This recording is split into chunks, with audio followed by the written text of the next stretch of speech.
Welcome, friends. Today we are going to talk about sanitation. Sanitation is a very important issue, very serious issue, but we know the least about sanitation as a concept or practices. Whatever little knowledge that we have about sanitation is coming because of our day-to-day exposure to the specific needs and requirements of life. Sometimes we get to know about sanitary products in the market or at the household level, or sometimes we talk about the sanitary napkin or other things uh, like open defecation and toilets, etc. These days we are talking about sanitizer, which is also related to the notion of sanitation in a very scientific way. So, one specific dimension of sanitation is scavenging or manual scavenging, which prevailed as a practice in Indian context culturally and historically. And we know that how Mahatma Gandhi and Baba Sahib Ambedkar have made great contribution in stopping the practice of manual scavenging. So, keeping aside those historical things, if we try to understand where do where we are situated in the context of sanitation or understanding of sanitation in contemporary India, then I think this lecture is going to be very relevant in that specific purpose. And we don't have too many people who have contributed in the field or empirical studies. Uh, but for sure, I would like to talk about here the contribution made by one organization, that is SoH, International Social Organization, and the founder of SoH organization, that is Dr. Bindeshwar Parthek. Basically, they have taken up the cause of toilets in India, and they have handled it very scientifically. So, if we talk about any sanitation movement in India, certainly we need to talk about the contribution made by SoH and Dr. Parthek. So yes, with these kind of background, let me share one picture first, because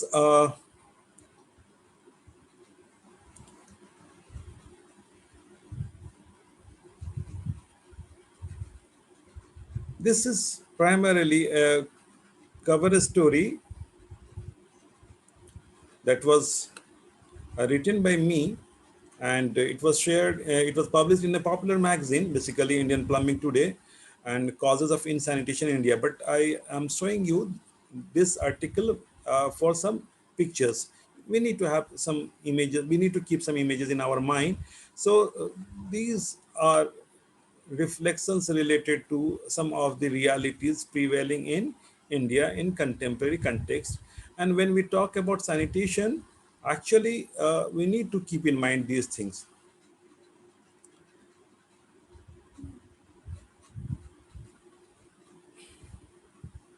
Now, this is one scene which we can see in the nearby areas of almost every town in India.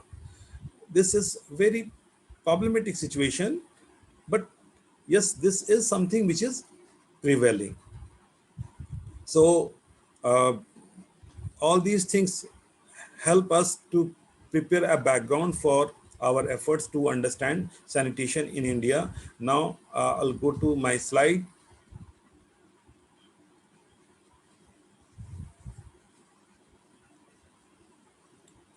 As usual, I have divided this lecture on 4 sections. Why do we need to talk about sanitation? Then understanding and defining sanitation. Then sanitation in India, programs and policies, and sanitation deficits and insanitation in India. Right. So here we are beginning with defining sanitation, because we have already started talking about this. World Health Organization states that sanitation refers to the provision of facilities and services for the safe disposal of human urine and feces. The WHO also adds that sanitation also refers to maintenance of hygienic conditions through services such as garbage collection and wastewater disposal. So WHO definition, it talks about disposal of human feces, human excreta and urine, and then other disposal, garbage, wastewater, something that we could see in those pictures. Then second one, definition given by WHO and UNICEF joint monitoring program for water supply and sanitation. They say that it is related with management of human feces at the household level. So again, this is talking about human feces or the excreta. Then we get another definition, which is a very comprehensive one, and Mulliger, etc., have defined it. And they say that sanitation comprise all interventions which aim to protect and promote human health by providing a clean environment and breaking the cycle of disease. They talk about the larger environment and clean environment. It refers to the principles and practices relating to the collection, treatment, removal, or disposal of human excreta, household wastewater, and refuse as they impact upon people and the environment. So it talks about several other things. Then we, as we talked about Dr. Parthek, so let us see how did he define. According to Dr. Parthek, sanitation includes water supply, safe disposal of human waste, wastewater and solid waste management, control of vectors of disease, domestic and personal hygiene, food, housing, etc. Now, I have written few articles and one book, and I'm going to quote here my own definition because I think this is a very comprehensive one, and that is based on several review and research. Sanitation refers to adopting the principles, practices, provisions, or services related to cleanliness and hygiene in personal and public life. Now, personal and public life is very important in Indian context because there is some kind of duality is existing between personal and public. So cleanliness and hygiene is a very scientific concept. So cleanliness and hygiene in personal and public life in such ways that one enjoys the beneficial impact on physical, mental, moral, and spiritual well-being, right? In such a way that the impact is visible on physical, mental, moral, and spiritual well-being at personal as well as community levels, and ensure that no one else get adversely affected directly or indirectly by the negative impact of human excreta, household waste, garbage, and other pollutants. So why do I consider this as a very comprehensive definition? Because it talks about the personal as well as public life. It talks about the cultural concepts of cleanliness as well as the scientific concepts of hygiene. And then it talks about those who are the beneficiary and those who are the stakeholders. Because what happened in India, that scavenging or manual scavenging remained in practice for hundreds of years. Now, what was happening that some people were becoming victim of that practice because they had to carry those human excreta manually, right? So sanitation is a scientific concept, and it needs to be thought in such a way that the impact of the benefits of one community or one person should not be on the other community or other person. If we are not taking into consideration this kind of impact, then we are perhaps not adopting it in a scientific way. And so I have added few other statement also. In Indian context, the concern further extends to well-being of social categories that remain engaged with the traditional occupation of scavenging. This is very important point. And then sanitation is not only confined to human acts related to cleanliness and hygiene, it also extends to the collective aspirations related to liberty, equity, freedom, and above all, social justice. Because historically, those who remain associated with the practice of scavenging, now basically to make them feel free, and to liberate, and then bringing the notions of equity and freedom to them and social justice to them is also an integral part of this. And all these things are not possible unless we start thinking about all these things in a very scientific way. So this definition is talking about several possible dimensions of sanitation. Now, why do we need to talk about this? I would like to talk about this in a very brief way. A lack of sanitation or insanitation is responsible for causation and spread of several disease and illness. I've talked about those things. Diseases caused by germs and worms in feces, waste, and pollutants are constant source of discomfort for millions of people and animals. A study conducted by World Bank South Asia Water and Sanitation Unit estimated that India loses rupees 240 billion annually due to lack of proper sanitation. Now, this estimate is basically 1 decade back. And at that point of time, it was estimated that India is losing huge amount of money because of the sanitation related problems. Then poor sanitation affects the economic development, social development, and human development. So the whole trajectory of development is compromised because of the problems related to insanitation. And then if you see the human population, then women, children, poor and vulnerable groups are most affected by hazards of lack of proper sanitation. We have already seen some of the pictures and we cannot forget them. We can contextualize the things. According to Indian Ministry of Health and Family Welfare, more than rupees billion is spent every year on poor sanitation and its resultant illness. No, not for improving the quality of sanitation, but basically to neutralize the impacts created because of the negative consequences of the disease and illness kind of thing. So sanitation and sanitizers are the biggest life-saving and protecting tools during this COVID-19. That means sanitation is very important. And there are a few other things also, especially related to disease and illness. Severe sanitation-related illness like diarrhea and cholera are spreading rapidly. Then sanitation-related disease and poor hygienic condition cause 2.2 million deaths annually at global level, mostly children under the age of 5. Then more than 300 million episodes of acute diarrhea occur every year in India. Then 9.2 million cases of tuberculosis that occur in the world every year. Nearly 1.9 million are in India. And all these things are somehow related to the environment of hygiene, cleanliness, and sanitation. So we need to understand these things in a very comprehensive way.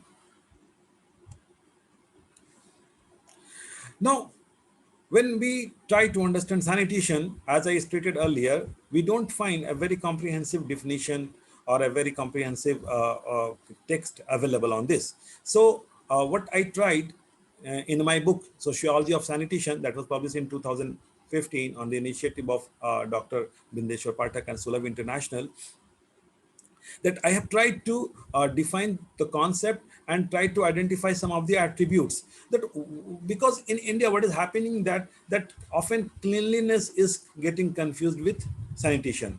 Now, as we say Shuddhata and Swachhata, sometimes Pavitrata. So Pavitrata, Shuddhata, Swachhata, all these things are often confused. So we need to understand. Basically, for example, bath.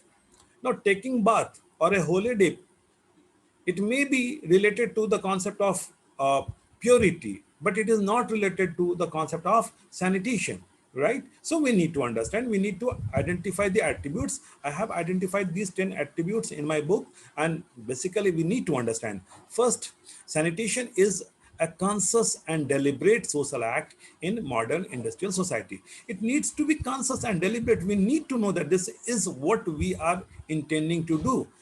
Hand wash is not just a casual hand wash, it is a proper scientific how to do that kind of thing. So it is a conscious and deliberate social act.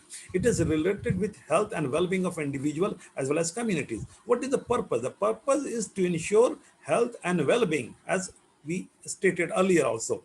Then individual acts of cleanliness can contribute to sanitation but cannot completely define sanitation. Sanitation is collectively attainable goal. So if some individuals are practicing certain things, but if this is not practiced at a collective level, maybe it is not sanitation. Because if in a particular family, if two persons are maintaining cleanliness and rest of the uh, household things are not maintained in that way, it will not ensure sanitation. Sanitation is not ritualistic or symbolic, it is realistic. Sometimes we take a holy dip, or we have some kind of other ritualistic things, but that can serve your ritualistic purpose, but that is not serving the scientific purpose because it is realistic. Sanitation needs social engagement through the process of socialization and social control. We need to learn, defecation, basically toilet habit. Toilet habit is something which is very important aspect of socialization of every child. So it is a process of socialization and social control. Then sanitation needs technological and environmental ecological compatibility. Now this point is very important, that unless we take into consideration the environmental or the larger ecological consideration, then we are not serving the purposes related to sanitation. Then it has social, cultural, economic, political, and other related dimensions. Basically, I have talked about some of the postulates also that I will not be referring here. But basically, when we talk about sanitation and the larger environment, then we need to talk about the deficits also. We have several deficits in the social, cultural, economic, political context, and all those deficits actually contribute to the problem of an insanitation. So we have social, cultural, economic, political dimensions. Then sanitation is an integral component of all desirable forms of human progress and development. So not a single model of development can ever think of ignoring the importance of sanitation. So it is integral to economic development, human development, social development, and sustainable development, or you can say every possible model of development. Then it is a dynamic equilibrium within and among all biotic, abiotic, and non-biotic material components of macro environment. So we need to have this environmental perspective. It is not only concerned with the human beings or at the household level or the community level. It is a matter that is related to the larger macro environmental level.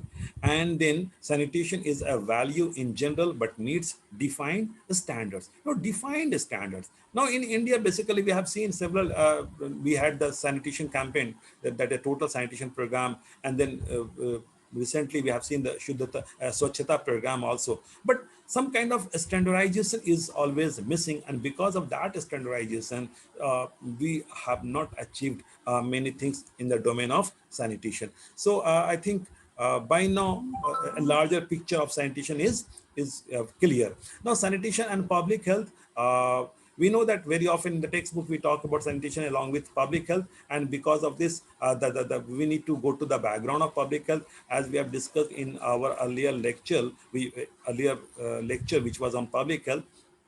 Basically the concept of sanitation and public health emerged together, and primarily in the United Kingdom in the 1850s, and two acts basically. One, the United Kingdom's Public Health Act of 1848, and the second one, the Public Health Act of 1875. They have played very important role in not only popularizing the concept of public health, but also popularizing the concept of sanitation. And actually 1850s is also considered as a period of sanitation movement in England. So why do we say? Because if you see the provisions of this act of 1848, we see that improved drainage and provision of sewers. So this drainage and sewers is related to disposal of the household level wastes, and then removal of all refuse from houses, streets, and roads, and then provision of clean drinking water, and then appointment of medical officer. So you see, first, second are out and out related to the sanitation related things, and the third one is also related to that, especially to making provision of drinking water.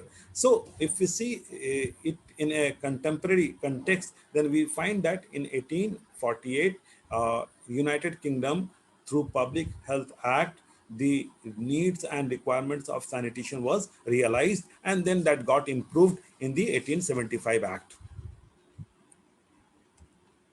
Now we come to sanitation in India.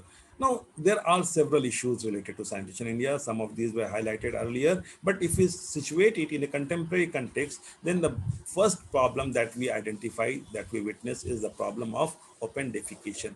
People don't use the septic toilets, rather they go to the fields for defecation. This is known as open defecation. Although we have seen several programs, but ultimately, to what extent those programs are effective, that can be known only through the assessment and evaluation studies. And here I'm presenting the reports of some of the evaluation studies, or you see a national level sample data collection programs. The situation may vary, but at least these figures give us some idea about the prevailing situations. 59.4% and 8.8% households in rural India and urban India respectively had no latrine facilities in 2013 as per the National Sample Survey Organization 69th report. And then before that, the 58th and 65th report were also available, and some of these reports actually talk about this problem prevailing among the communities. And we see that the proportion of household without toilet in is much above the national average of 49% for all the three social groups: scheduled caste, scheduled tribe, and other backward caste. So at one level we see overall availability or lack of toilets, and then we see this problem in the context of specific communities, and then also we have the religious communities. Then another important aspect which generally goes missing is related to bathroom. 62.3% and 16.7% of households in rural and urban India respectively did not have any bathroom facility as per the 2013 NSS report. So there is lack of toilet and there is lack of bathrooms. And to address the problem, Government of India had several programs at different points of time. We'll have a glimpse of some of these programs.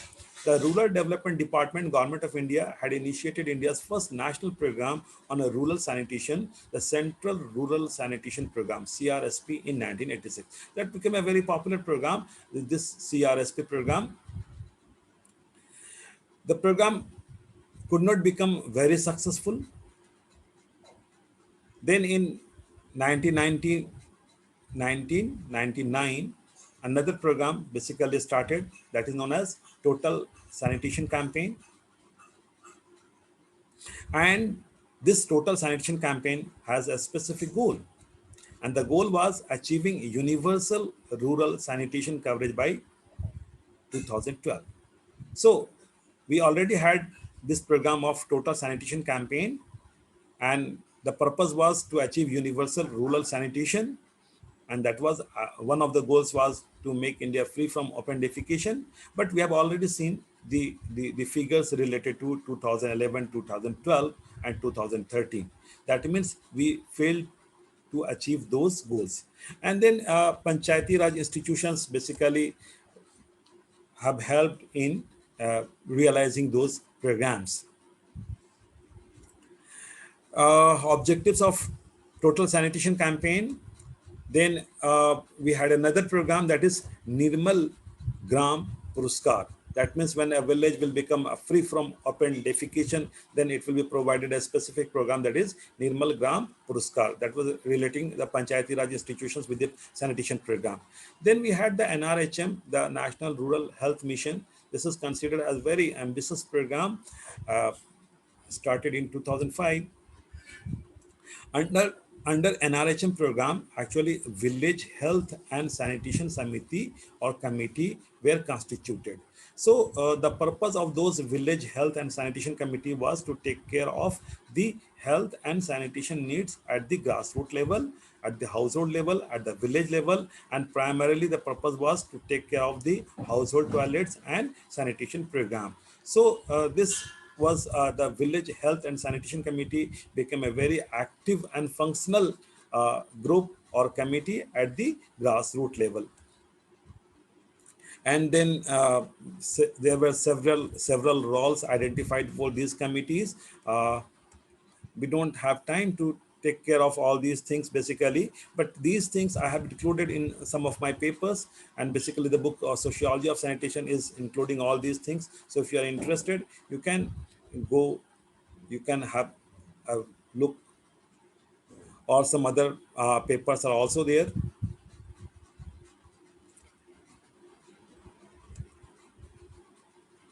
Now I want to come to one specific point, and this is related to despite having all those programs, and then recently we had I missed one program, that is the uh, Swachhta program, right? Swachh Bharat. That was initiated by the government of India in the last few years also. But yes, some sort of program is always there. But what is happening that despite having all these programs, the goal of achieving open defecation free India is not being realized. Recently, I was reading one article written by Professor B.K. Nagla, that is published in Sociological Bulletin.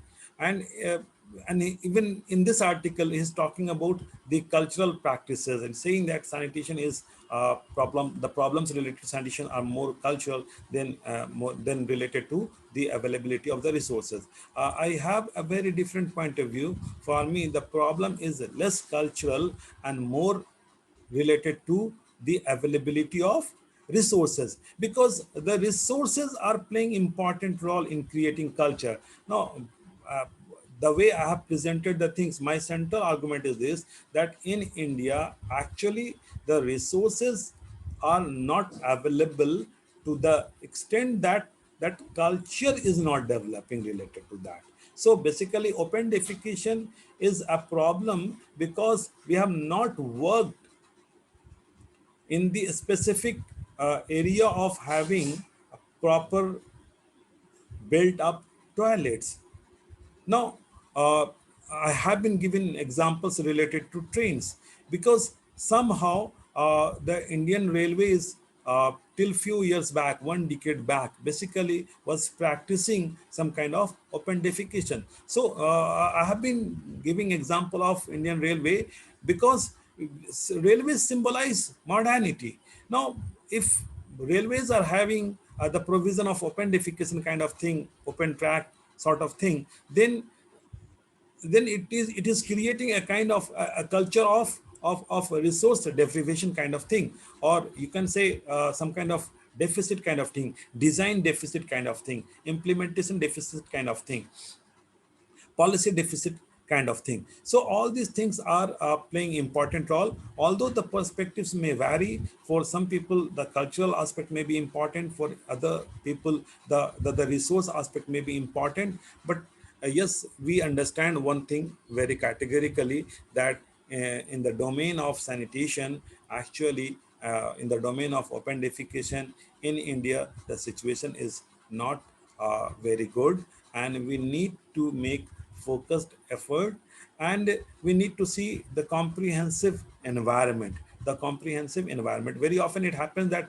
we have seen during the total sanitation campaign that funds are provided for construction of toilet, but those funds are such small amount of money that no proper toilet can be constructed. So if we label that as a cultural problem, then perhaps that is not a cultural problem. The problem is this, that a scientific toilet or a hygienic toilet cannot be constructed by making use of that much of money. Or say if we go to the public toilets, we see that very often the toilet is there, but water supply is not there. So this is again a problem of resourcelessness. So very often when we see that the households are not having enough water supply or water connection. So sanitation is related to so many things. It is a very resource, it needs use of